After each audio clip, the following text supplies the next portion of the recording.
প্রোগ্রামে আসছি খুবই সুন্দর একটা রিসোর্টে। এটা হচ্ছে নাটোরের গ্রিন ভ্যালি রিসোর্ট, খুবই সুন্দর। এই তো আপনাদের সাথে শেয়ার করছি।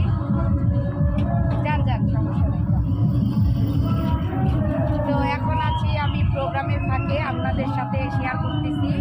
তো দেখেন কি বলবো, জাস্ট অসাধারণ। একটু ঘুরতেছি, আসলে যদিও বা অনেক বেশি সুযোগ পাই না প্রোগ্রামে এসে ঘোরার জন্য। তো এখন আপনাদের সাথে শেয়ার করতেছি, কারণ রিসোর্টটা অনেক অনেক সুন্দর। দেখাও একটু ওইদিকে ভিউগুলা দেখাও, ওই সাইডে। গাইস কি বলবো, জাস্ট অসাধারণ দৃশ্য। দেখেন ঘুরতেছি, জাস্ট অনেক সুন্দর।